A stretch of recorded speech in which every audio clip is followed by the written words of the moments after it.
Rome, the greatest empire the world had ever seen. Marble palaces, roaring arenas, and emperors worshipped like gods. But behind those golden walls, one of history's darkest stories unfolded. A Roman emperor once forced a teenage boy to become his wife.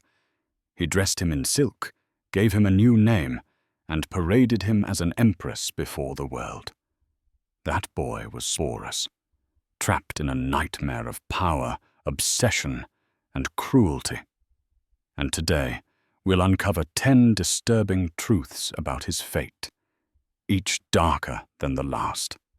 Stay until the end, because the final truth will leave you questioning just how far absolute power can corrupt the human soul.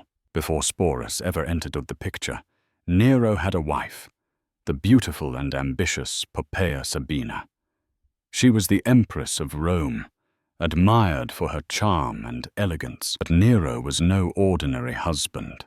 His jealousy and violent temper made life with him a dangerous gamble. In a sudden burst of rage, Nero is said to have struck his wife Poppaea, who was pregnant at the time.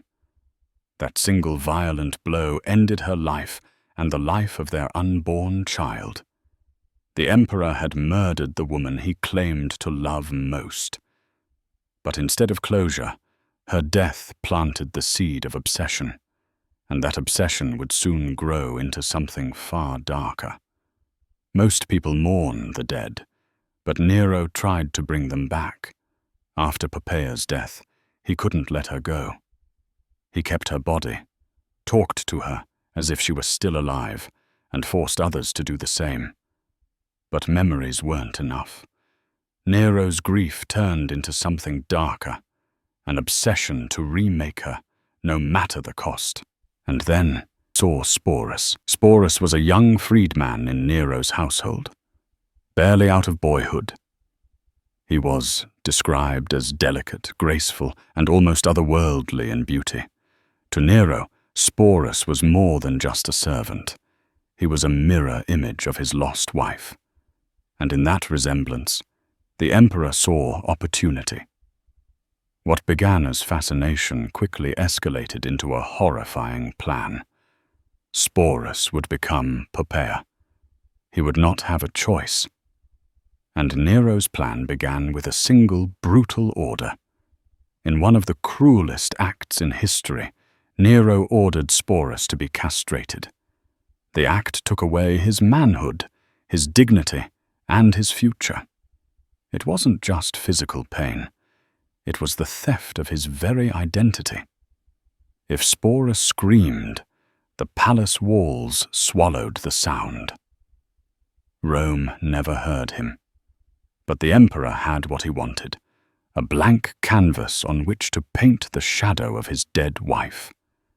And Nero's next step would shock Rome itself. Nero didn't stop at remaking Sporus. He staged a lavish wedding. In front of senators, aristocrats, and foreign ambassadors, the emperor married the boy. Sporus was dressed in Poppaea's silks, crowned with her jewels, and given a new name, Sabina. It wasn't kept in the shadows. It was a spectacle, a twisted show of power. Rome's elites watched in stunned silence as their emperor wed a boy dressed as a woman, forced to play the part of an empress. But this was not the end of Sporus's nightmare. It was only the beginning. Marriage was only the beginning. Sporus had to live as Poppaea every single day. He walked as she walked. He spoke as she spoke.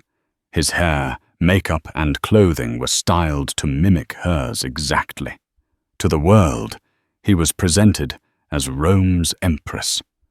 But to Sporus, every day was a prison sentence. One slip, a word too deep, a gesture too masculine, could trigger Nero's wrath. Imagine carrying that weight, pretending to be someone else, knowing that failure meant violence. And Nero kept him trapped with a cruel mix of punishment and reward, affection, rewarding him like a prized possession, Other times he humiliated or punished him. This cycle of comfort and terror kept Sporus trapped, emotionally as well as physically. It was pure psychological control. Break a person completely, then lift them just enough so they don't fall apart. For Sporus, it wiped away every piece of the boy he had once been. But Nero's death did not end Sporus's suffering. It only changed his captors. When Nero's reign ended in 68 AD, Sporus may have dreamed of freedom. Instead, he was handed around like a prize.